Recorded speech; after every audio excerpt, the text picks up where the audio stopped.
ஹாய்ங்க. நம்ம இன்னைக்கு அவரைக்காயில ஒரு தொக்கு ரெசிபி தாங்க பார்க்க போகிறோம். அவரைக்காயில எப்பயும் ஒரே மாதிரி பொரியல் மட்டுமே செஞ்சு சாப்பிட்ருப்போம். இந்த மாதிரி ஒரு டைம் தொக்கு ரெசிபி ட்ரை பண்ணுங்கள், சூப்பராக இருக்கும்.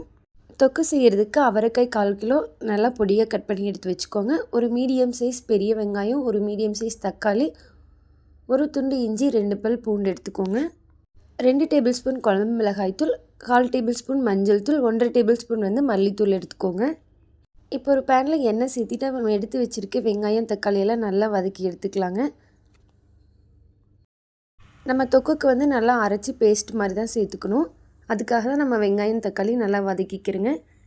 கொஞ்சம் நல்லா வதங்கினதுக்கப்புறம் நம்ம எடுத்து வச்சுருக்க மசாலா சேர்த்துக்கோங்க. இதையும் நல்லா சேர்த்து ஒரு நிமிஷம் போல் நல்லா அந்த எண்ணெயிலேயே மிக்ஸ் பண்ணி விட்டுருங்க.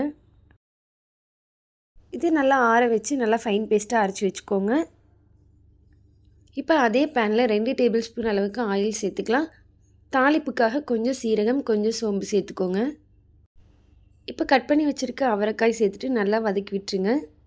அந்த எண்ணெயிலேயே நல்லா ஒரு 2 நிமிஷம் போல் நல்லா அவரைக்காயை திருப்பி விட்டுட்டே இருங்க. கொஞ்சம் வேகட்டும். வெந்ததுக்கப்புறம் நம்ம மசாலா சேர்த்துக்கலாம்.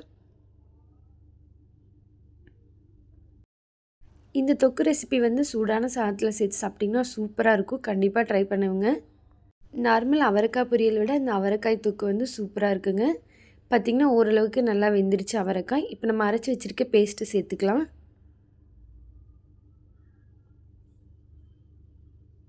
இதில் கொஞ்சமாக தண்ணி சேர்த்துட்டு நல்லா மிக்ஸ் பண்ணி விட்டுருங்க. தேவையான அளவு உப்பு சேர்த்துக்கோங்க.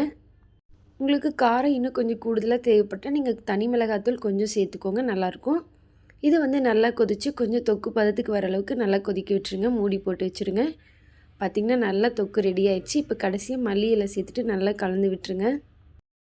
இந்த தொக்கு ரெசிபி சூடான சாதத்தில் சேர்த்து சாப்பிட்டு பாருங்கள், அவ்வளோ டேஸ்ட்டாக இருக்கும். நம்ம நார்மல் அவரைக்காய் பொரியல் விட இந்த தொக்கு ரெசிபி ஒரு டைம் ட்ரை பண்ணிங்கன்னா திரும்ப திரும்ப ட்ரை பண்ணலான்னு தோணும். சூப்பராக இருக்கும்.